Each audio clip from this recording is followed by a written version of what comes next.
ఈ సాయంకాల సమయంలో మీరు మాతో మాట్లాడి ఈ సత్యమందు ప్రతిష్ఠ చేయండి. మీ సత్యంలో ప్రభువా మేము ఎదగటానికి, మీ సత్యంలో ప్రభువా వేళ్ళూరుకోనటానికి మాకు మీ యొక్క ప్రత్యక్షతను దయచేయండి. మరొకసారి ప్రభువా మీ పాదాల సన్నిధికి వస్తున్నాం. మరొకసారి యేసు ప్రభువా ఇక వాక్యం వైపు చూస్తున్నాం. మీరే మా జీవితాలలో వెలుగు నింపండి. మీరే మా జీవితాలకు మీ యొక్క వాక్యపు పరిధిలో, మీ లేఖన పరిధిలో మీ కట్టడలను మా జీవితంలో స్థిరపరచండి. మిమ్మల్ని ఆహ్వానిస్తున్నాము. తండ్రి, కుమార, పరిశుద్ధాత్మదేవ, మా నడుమ మీరు ఉండి మహిమ పొందమని చిన్ని ప్రార్థన యేసునామమున అడుగుతున్నాం తండ్రి. దయచేసి కూర్చున్నాం. దేవుని వాక్యములో నుండి కొన్ని విషయాలు ఈరోజు మనం చూసుకోబోతున్నాం. అయితే దేవుని వాక్యం గురించి మాట్లాడుకునే సమయంలో దేవుని వాక్యము అనగానే మన మనసులో కొన్ని మాటలు లేదా కొన్ని ఆలోచనలు వస్తాయి. ఉదాహరణకు దేవుని వాక్యం విందాం అనగానే ఒక దైవ సేవకుడు మనకు గుర్తుకు రావచ్చు.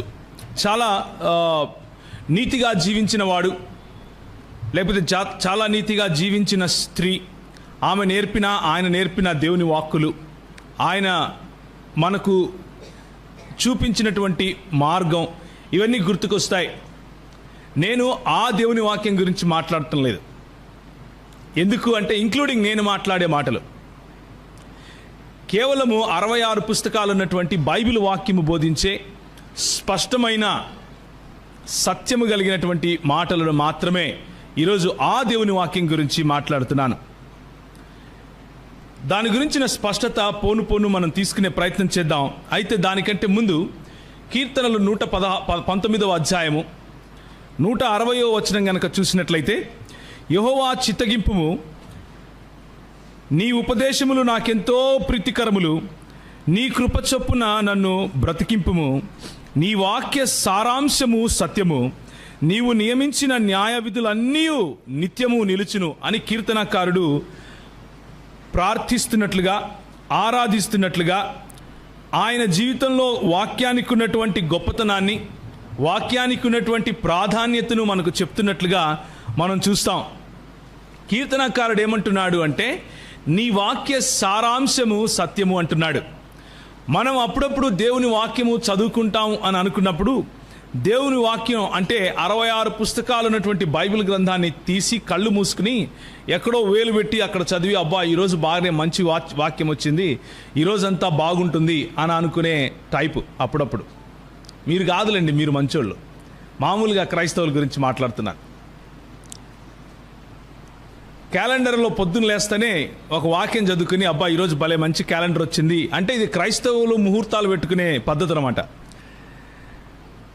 పెళ్ళిళ్ళు చేసుకోవాలి అంటే క్యాలెండర్లో ఆ రోజు ఏ వాక్యం వచ్చిందో చూసుకుని, ఈరోజు మంచి వాక్యం పెట్టారులే, అయితే ఆ రోజు మంచి రోజులే అనుకునే టైప్ మనం అప్పుడప్పుడు కదా.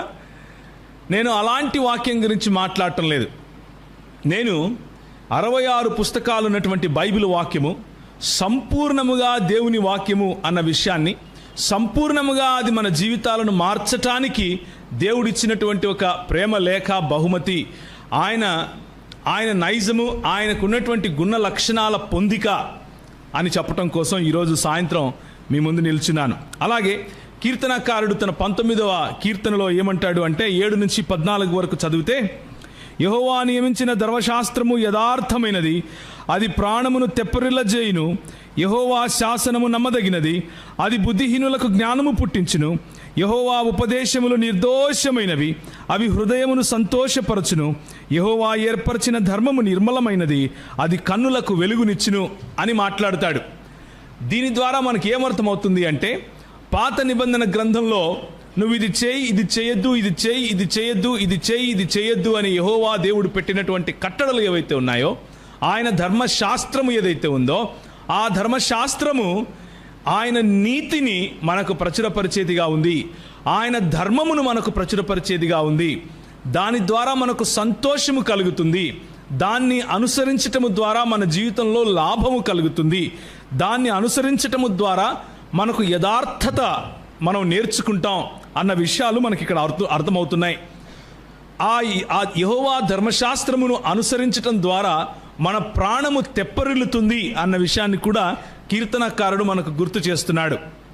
అయితే యెహోవా ధర్మశాస్త్రమును, ఆయన కట్టడలను, ఆయన వాక్యమును అనుసరించటం అంటే ఏమిటి? ఆయన వాక్యాన్ని అర్థం చేసుకోవటం అంటే ఏమిటి? ఆయన వాక్య సారాంశమే సత్యము అని కీర్తనకారుడు చెప్తూ ఉంటే, మన ఇష్టం వచ్చిన చోట, మనకు ఇష్టం వచ్చినప్పుడు, మనకు ఉన్న సందర్భంలో ఏ వాక్యము ఫిట్ అయితే ఆ వాక్యాన్ని తీసుకుని మన సొంత వ్యాఖ్యానంతో జీవించేస్తే, మన సొంత వ్యాఖ్యానంతో దాన్ని పరిచయం చేస్తే ప్రజలకు, అలాంటి వాక్యము దేవుని వాక్య సారాంశము అవుతుందా అన్న విషయాన్ని మనం గమనించాలి. అసలు దేవుని వాక్యము మన చేతిలో ఉన్నటువంటి దేవుని 66 పుస్తకాలు ఉన్నటువంటి బైబిల్ గ్రంథము ఏంటి? దానికి ఉన్నటువంటి ఔన్నత్యం ఏమిటి? ఆ పుస్తకంలో ప్రభువు మన కోసం ఏమి నిక్షిప్తం చేశాడు? ఏ విషయాలను మనకు చెప్తున్నాడు? ఏ విధంగా మన జీవితాలలో సత్యము ప్రతిష్ఠ చేస్తాడు? ఈ విషయాలన్నీ అర్థం చేసుకోవటానికి మనం ఈరోజు సాయంత్రం కొద్ది సమయం గడుపుతాం. బైబిల్ అన్న పదం అన్న పుస్తకం మన చేతిలో ఉంది కదా. ఆ బైబిల్ అన్న పదం కొంతమంది అడుగుతూ ఉంటారు, మరి మీరేమో బైబిల్ బైబిల్ బైబిల్ అంటారు, బైబిల్ అన్న మాటే బైబిల్లో లేదు, ఎక్కడుంది చూపించండి అంటారు. బైబిల్ అన్న పదం బైబిల్లోనే లేదు కదా, అలాంటప్పుడు మీ చేతిలో ఉన్న పుస్తకమే బైబిల్ అని మీకు ఎలా తెలుసు అని అడిగేవాళ్ళు లేకపోలేదు ఈ లోకంలో. అయితే మూల పదము బిబ్లే లేకపోతే బిబ్లియాస్ అన్న పదము నుంచి బైబిల్ అన్న పదము వచ్చింది. బైబిల్ అన్న పదానికి ది బుక్ లేకపోతే పుస్తకము, పుస్తకముల లైబ్రరీ అని కూడా చెప్పచ్చు, పుస్తకముల కలయిక అని కూడా చెప్పచ్చు.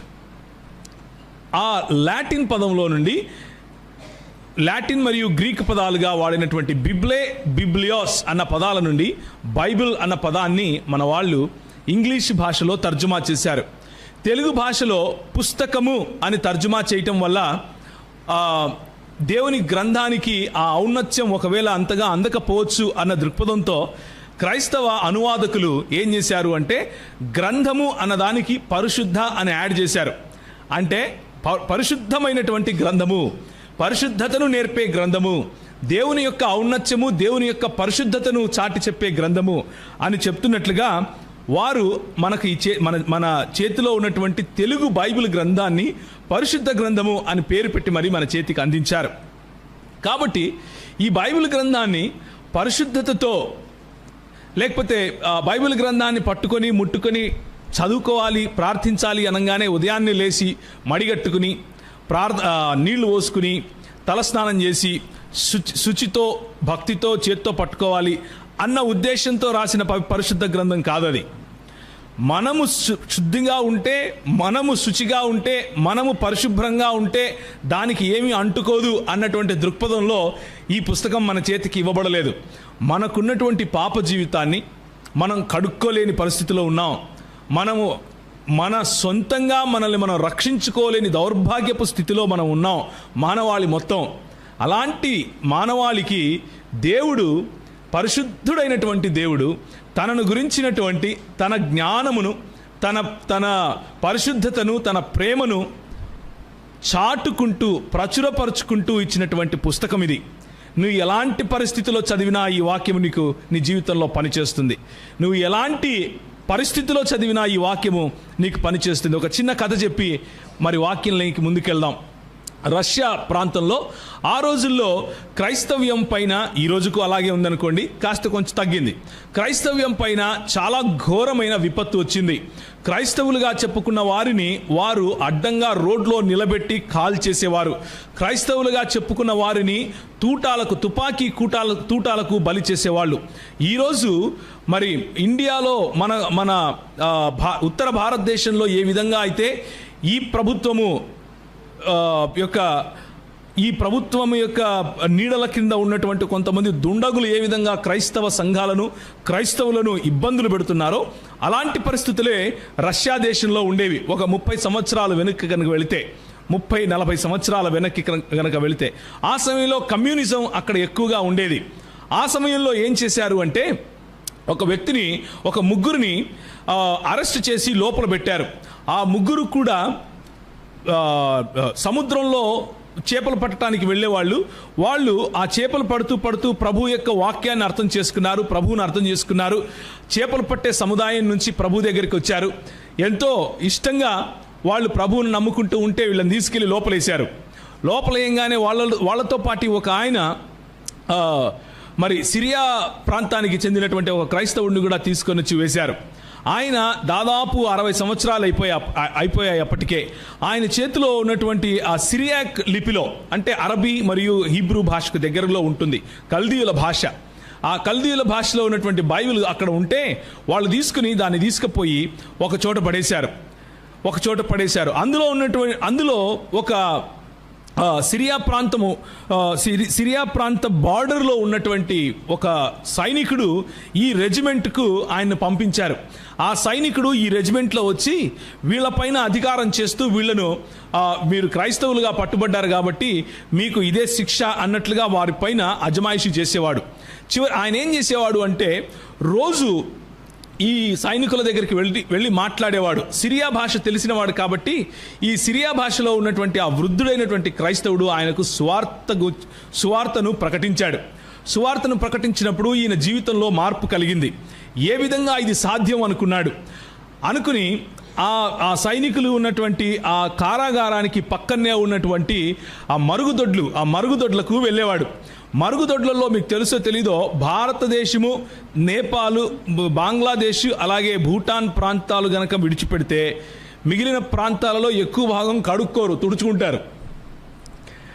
అలాంటి పరిస్థితుల్లో ఈయన మరుగుదొడ్డులోకి వెళ్తే ఒకానొక మరుగుదొడ్డులో తుడుచుకోవటానికి పేపర్లు పెట్టారు. తుడుచుకోవటానికి పేపర్లు పెడితే తుడుచుకోవటానికి ఆయన చించుకున్న పేపర్లు ఈయనకు తెలిసినటువంటి సిరియా భాషలో ఉన్నాయి. సిరియా భాషలో ఉన్నటువంటి ఈ పేపర్ తుడుచుకోవటానికి తీసుకుని ఆయన చదవటం మొదలుపెట్టాడు. ఆయన ఎక్కువ సమయము మిగిలిన 30 దినాలు మరుగుదొడ్లలోనే గడిపేవాడు. ఆ 30 దినాలు అయిపోయిన తర్వాత ఆయన జీవితం ట్రాన్స్ఫార్మ్ అయింది. ఆయన జీవితము మారిపోయింది. ఏంటయా ఎలా అయింది ఇది అంటే, ఆ మరుగుదొడ్లో తుడుచుకోవటానికి పెట్టిన పుస్తకం ఇంకేదో కాదు, బైబిల్ గ్రంథం. కానీ అంత డిరాగటరీగా, అంత భయంకరంగా దాన్ని అవమానించినటువంటి సమయంలో కూడా ఏ రెజిమెంట్లో అయితే అవమానం జరిగిందో అదే రెజిమెంట్లోనే ఆ రెజిమెంట్లో ఉన్నటువంటి సైనికులకు అధికారిని మార్చగల పుస్తకం దేవుని గ్రంథం. హల్లెలూయా, దేవునికి స్తోత్రం చెప్పి మహిమ చెప్దాం. ఎవరైతే అవమానపరుస్తారో, ఎవరైతే దాన్ని కించపరుస్తారో, ఏ ఆనందాలైతే మరి ఏం చేయలేరు, అది చేయలేరు అని చులకనగా మాట్లాడతారో అదే ఆనందాలను మార్చగల పుస్తకము ఈ బైబిల్ గ్రంథము.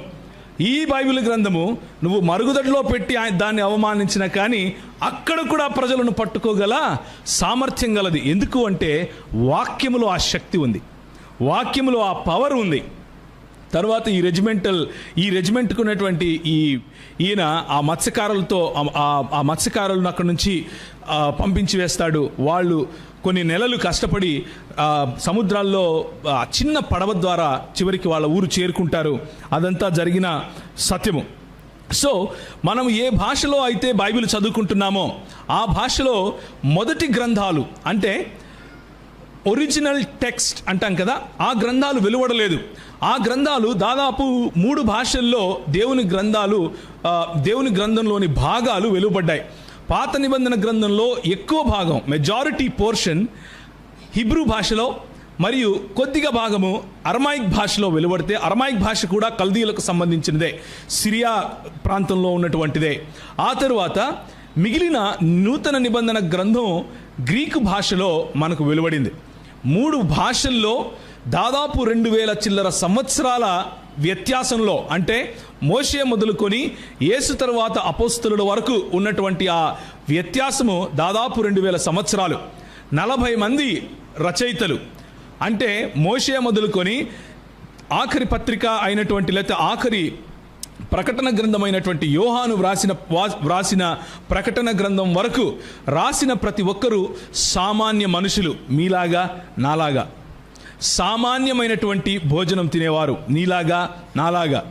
ఇందులో రాజులు ఉన్నారు, ఇందులో చేపలు పట్టే జాలరులు ఉన్నారు, ఇందులో చెప్పులు కుట్టుకునే వాళ్ళు ఉన్నారు, ఇందులో ఊడిగం చేసేవాళ్ళు ఉన్నారు, ఇందులో జొన్నలు లేకపోతే వీట్ అంటాం కదా, గోధుమలు దుల్లబట్టే వాళ్ళు ఉన్నారు, ఇందులో కుప్పలు ఉడిచే వాళ్ళు ఉన్నారు, ఇందులో వ్యవసాయం చేసిన వాళ్ళు ఉన్నారు, ఇందులో ప్రవక్తలు ఉన్నారు.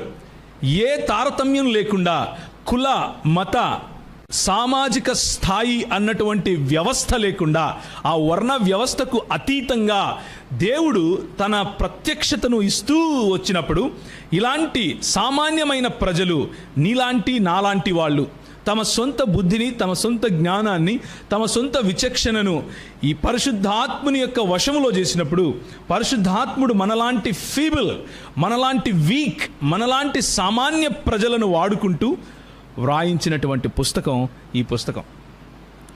సామాన్య ప్రజలు వ్రాయించినప్పటికీ, సామాన్య ప్రజల చేత వ్రాయించినప్పటికీ దేవుడు ఎంత సమర్థుడు అంటే, ఆయన ఏ పొల్లు, ఏ అక్షరము ఆయన ఒప్పుకోనిది, ఏ అక్షరము ఏ పొల్లు అంటే నా ఉద్దేశంలో ఆయన చెప్పిన ఏ నియమములోనూ ఏ కాంప్రమైజ్ అన్నది జరగకుండా, ఎలాంటి తేడా జరగకుండా ఆయన హృదయంలో ఉన్న మాటలను మన వద్దకు చేర్చగల సమర్థుడైన దేవుడు మనలాంటి ప్రజలను ఎన్నుకొని ఆయన వ్రాయించినటువంటి పుస్తకం ఇది. ఒకవేళ ఈ రోజు నుంచి ఒక 70-80 సంవత్సరాలు, 100 సంవత్సరాలు గనక వెనక్కి వెళితే, ఈరోజు ఎవరైతే మరి మా ధర్మాన్ని, మా మతాన్ని మీరు కించపరుస్తున్నారు, వేరే గ్రంథం పట్టుకొని తిరుగుతున్నారు అని ఒట్టి మాటలు చెప్తున్నారో, వారు 60-70 ఏళ్ల క్రితము మన పితరులతో ఏ విధంగా మరి వాళ్ళు చేశారో మీకు గుర్తుంటే, ఒక్కసారి గనక మీరు ఆ చరిత్ర గనక చదివితే మీకు తెలుస్తుంది. మన పితరులు భక్తితో ఏదైనా దైవాన్ని కొలుద్దాం అంటే మీరు అర్హులు కాదు అని చెప్పినటువంటి సమాజంలో మనం ఉన్నాం, గుర్తుంచుకోండి. మన పితరులు ఏదైనా దేవుని గురించి తెలుసుకుందాం, సాహిత్యం ఉందా అని అడిగితే చేతులు నరికిన సంస్కృతిలో మనం ఉన్నాం అని గుర్తుంచుకోండి. మన పితరులు దేవుని గురించి విందాం అని ఏదైనా ఉచ్చారణ, మంత్రోచ్చరణ గనక వింటే వాళ్ళ చెవులలో సీసం పోసినటువంటి సంస్కృతిలో మనం బ్రతుకుతున్నాం అని గుర్తుంచుకోండి. మనలాంటి వారిని కుల మత సామాజిక స్థాయి అన్న తేడా లేకుండా మన చేతికి ఈ బైబిల్ గ్రంథాన్ని మన ప్రభువు అందింపజేశాడు. అది తర్జుమా చేయబడిన లేకపోతే అనువదించబడిన వాక్యమైనప్పటికీ, మూల గ్రంథాలలో ఏ మాటలైతే ఉన్నాయో, మూల గ్రంథాలలో ఏ సత్యమైతే ఉందో, ఆ సత్యాన్ని మన వరకు చేర్చటానికి ఈ వాడుక భాషలో ఉన్నటువంటి బైబిల్ను కూడా ఉపయోగించుకోగల దేవుడు, సమర్థుడైన దేవుడు మన దేవుడు. ఈ బైబిల్ గ్రంథము మన జీవితాలను మార్చింది. ఈ బైబిల్ గ్రంథము మన జీవితంలో వర్ణ స్థాయిని లేకుండా చేసింది, వర్ణ వ్యవస్థను కూల్చివేసింది. ఎందుకు అంటే ఈ బైబిల్ గ్రంథం చేత పట్టుకున్నవాడు మరి మాదిగ, మాల, రెడ్డి, కమ్మ, కాపు అన్న తేడా లేకుండా ప్రతి ఒక్కరూ దేవుని యొక్క ఆయన పోలికలో ఉన్నారు అన్న విషయం అర్థం చేసుకుని సర్వమానవ సౌభ్రాతృత్వం అంటే ఏమిటో అర్థం చేసుకున్నారు. ఇది కేవలము బైబిల్ గ్రంథము యొక్క విశిష్టత. ఇక ఏ గ్రంథము కూడా సర్వమానవ సౌభ్రాతృత్వం చెప్పలేదు, కేవలము బైబిల్ గ్రంథము మాత్రమే చెబుతుంది. ఇది కేవలము ఒక సైన్స్ పుస్తకం కాదు. అంటే ఇందులో సైన్స్ చదవటం కోసం సైంటిఫిక్ రీజన్స్ ఉన్నాయి అని నేను చెప్పను. ఎందుకు అంటే సైన్స్ చదవటానికి సైన్స్ పుస్తకాలు చదవాలి, కానీ బైబిల్ గ్రంథంలో ఉన్న ఏ సత్యాన్ని కూడా ఈరోజు వరకు వెలువడిన సైన్స్ కొట్టి పారేయలేకపోయింది. దేవునికి స్తోత్రం కలుగునుగాక. బైబిల్ గ్రంథంలో ఉన్న ఏ సత్యము కూడా, ఏ సైన్స్, ఏ ఫిలాసఫీ ఈ గ్రంథంలోని మాటలను తప్పుగా నిర్ధారించలేకపోయింది. దేవునికి స్తోత్రం, హల్లెలూయా. కొంతమంది ఈరోజు టీవీలలో కూర్చుని మాట్లాడుకుంటున్నారు. ఏమని అంటే, సృష్టి అనే కార్యం బైబిల్లో ఏదైతే ఉందో అది సైంటిఫిక్ కాదు అని అంటున్నారు. దేవుని వాక్యం అంటుంది, మూర్ఖుడు తన మూర్ఖత చేత మాట్లాడినప్పుడు వాడికి సమాధానం చెప్పొద్దు అంటుంది. అలాగే ఇంకొక మాట కూడా అంటుంది, అదే దాని కింద ఉన్నటువంటి వాక్యమే, మూర్ఖుడు తన మూర్ఖతతో మాట్లాడితే వాడికి సమాధానం చెప్పు, లేకపోతే వాడి మూర్ఖతలోనే వాడు తను హెచ్చించుకుంటాడు అని కూడా దేవుని వాక్యం చెబుతుంది. అంటే సమాధానం చెప్పే ప్రశ్నలు కొన్ని ఉంటాయి, సమాధానం చెప్పని ప్రశ్నలు కొన్ని ఉంటాయి అని అర్థం. దేవుని గ్రంథాన్ని, దేవుని గ్రంథపు దేవుని యొక్క సార్వభౌమ లేకపోతే సర్వజ్ఞుడైనటువంటి దేవుడు, సార్వభౌముడైనటువంటి దేవుడు, సర్వసామర్థ్యుడైనటువంటి దేవుడు ఆయన చేయగల పనులను ఇందులో వ్రాస్తే అది అర్థం చేసుకోవటానికి కృపను అడిగితే ఆయన ఇస్తాడు. అతిపడి మన సొంత జ్ఞానాన్ని గనక ఉపయోగిస్తే అనంతుడైనటువంటి ఆ దేవుణ్ణి, ఏ ఎల్లలు హద్దులు లేని ఆ దేవుణ్ణి మన చిన్న బుర్రలో ఇమిడ్చుకోవాలి అని నెత్తిన పాగా కట్టుకుని సామి వేషం వేసుకుని మాట్లాడితే చేత కాదు. అది నీ చేత కాదు. దేవుని వాక్యములో ఉన్న ఏ మాట కూడా సైన్స్కు సంబంధించి ఇంతవరకు ఏ సైన్స్ కూడా ఆ మాటలను తప్పు అని నిరూపించలేకపోయింది. నిరూపించాము అనుకున్న సైన్స్ తిరిగి రాయబడుతోంది, కానీ 2000 సంవత్సరాల నుంచి మన చేతిలో ఉన్న ఈ బైబిల్ మాత్రం తిరిగి రాయబడలేదు. దేవునికి స్తోత్రం, హల్లెలూయా. చాలామంది ఇదిగో మేము మార్చేసాం, బైబిల్లో ఉన్న మాటలను మార్చేసాం, మీరేమో దేవుడు సృష్టించాడంటున్నారు, బైబిల్లో ఉంది, కానీ చూడండి కోతుల నుంచి మనుషులు వచ్చారు అంటున్నాడు. కోతుల నుంచి మనుషులు వచ్చారు అన్నవాడు చచ్చిపోయాడు, కానీ బైబిల్ ఇంకా అలాగే ఉంది. దేవునికి స్తోత్రం, హల్లెలూయా. కోతుల నుంచి మనుషులు వచ్చారు అనుకున్నవాడు ఈరోజు వాడి బుద్ధి మార్చుకుంటున్నాడు, కానీ బైబిల్ మాత్రం అలాగే ఉంది. దేవునికి స్తోత్రం, హల్లెలూయా. మనము కోతుల నుంచి రాలేదు, దేవుని యొక్క పోలిక చొప్పున చేయబడ్డాం అని చెప్తున్నటువంటి బైబిల్ గ్రంథము ఈ రోజుకు అలాగే ఉంది. గాడ్ ఈజ్ డెడ్ అని ఫ్రెడరిక్ నీషే అనే ఒక వ్యక్తి తన ఇంటి ముందు రాసుకున్నాడు. ఆయన ఇంకెవరో కాదు, మరి జర్మన్ దేశాన్ని తర్వాత ప్రపంచాన్ని కూడా గడగడలాడించినటువంటి హిట్లర్కు గురువు లాంటి వాడు చచ్చాడు. వాళ్ళ ఇంట్లోనే బైబిల్ ముద్రిస్తున్నారు ఈరోజు. దేవునికి స్తోత్రం, హల్లెలూయా. బైబిల్కి ఉన్నటువంటి సామర్థ్యం అది. బైబిల్ను ఈ దేశం నుంచి తీసివేయాలని చైనా దేశం నుంచి తీసివేయాలి అని ఆలోచించింది. ఒక 80 సంవత్సరాలు వెనక్కి వెళ్తే హడ్సన్ టైలర్ గారి జీవితం తరువాత బైబిల్ను ఆ దేశంలో నిషేధించారు. బైబిల్ తప్ప వేరే బైబిల్కి రావటానికి వీల్లేదు అన్నారు. క్రైస్తవ్యం ఎదగటానికి వీల్లేదు అన్నారు. క్రైస్తవులు పెరగటానికి వీల్లేదు అన్నారు. ఈరోజు బైబిల్ చైనా దేశంలోనే, ఈరోజు బైబిల్ ప్రపంచానికి కావలసిన 80% బైబిళ్ళు చైనా దేశంలోనే ముద్రించబడుతున్నాయి. దేవునికి స్తోత్రం, హల్లెలూయా. ఈరోజు చైనా దేశంలో మీకు తెలుసో తెలీదో, ప్రపంచంలో అందరికంటే ఎక్కువ క్రైస్తవులు చైనాలో ఉన్నారు. దేవునికి స్తోత్రం, హల్లెలూయా. మనకు తెలియని విధంగా పనిచేయగల దేవుడు, మన మేధస్సుకు బయట ఉన్నటువంటి దేవుడు, ఆయన తన అపారమైన కృపచేత మన చేతిలో ఇచ్చినటువంటి పుస్తకం ఇది. దీన్ని చదివితే మన జీవితాలు తలక్రిందులవుతాయి. దీన్ని చదివితే మన జీవితాల్లో యూటర్న్ కొడతాం, తప్పదు. ఒకసారి 2వ పేతురు 1వ అధ్యాయం 20వ వచనం చూడగలరు.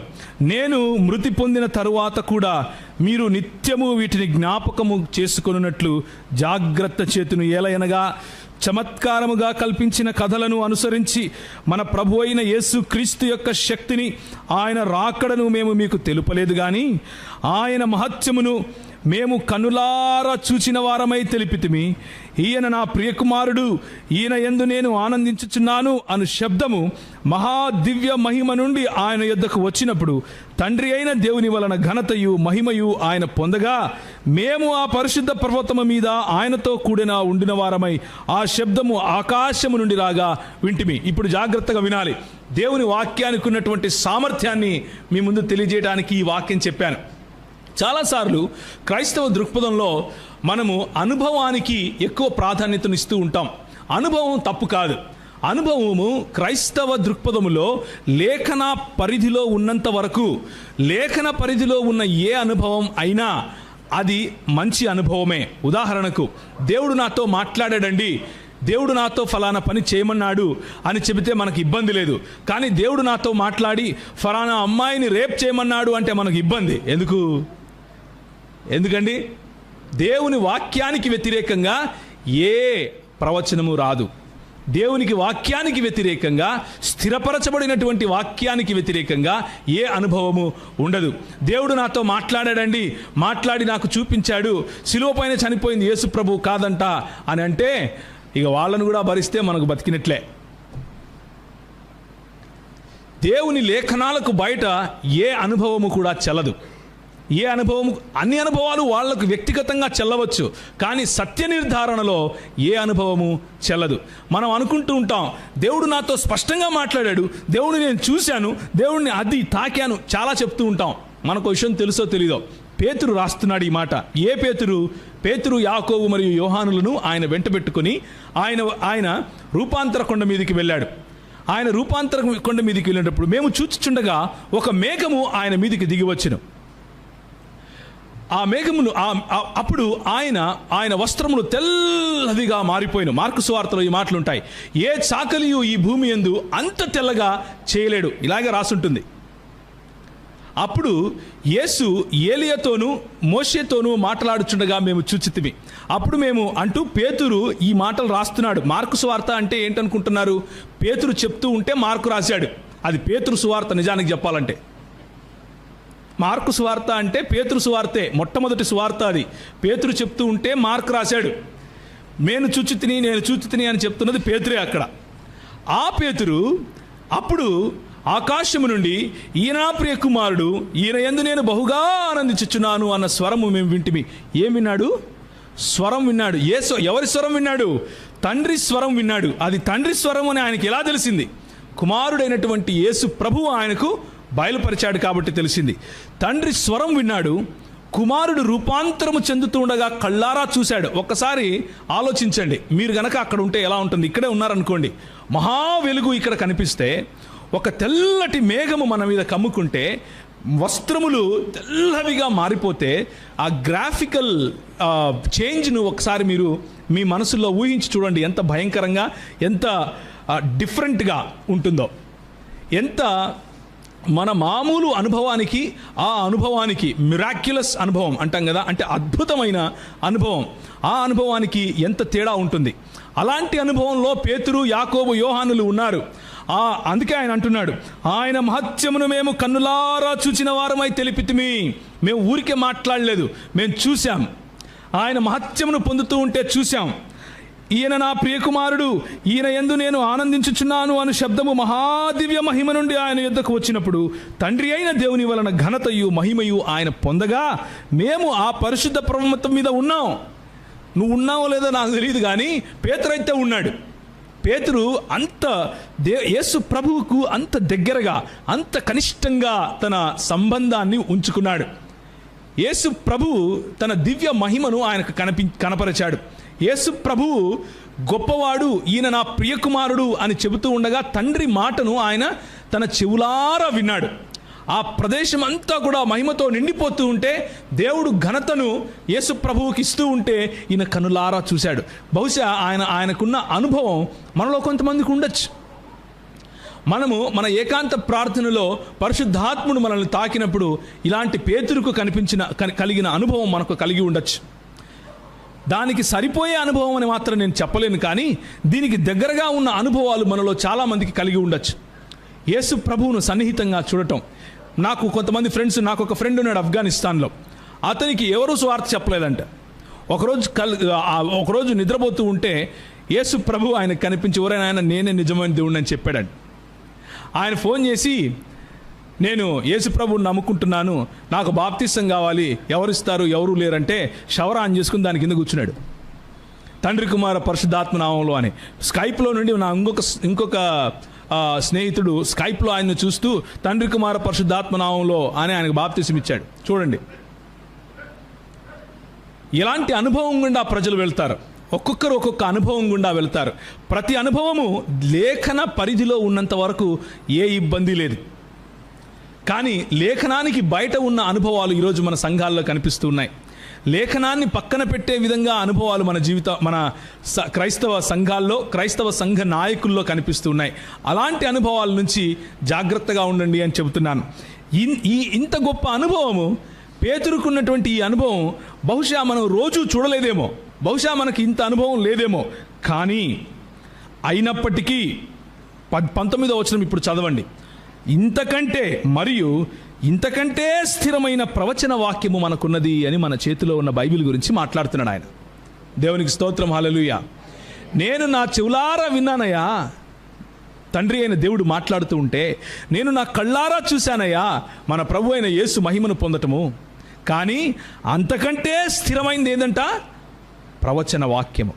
మన చేతిలో ప్రవచన వాక్యముగా ఇవ్వబడిన ఈ బైబిల్ గ్రంథాన్ని గురించి పేతురు చెప్పే మాటలవి.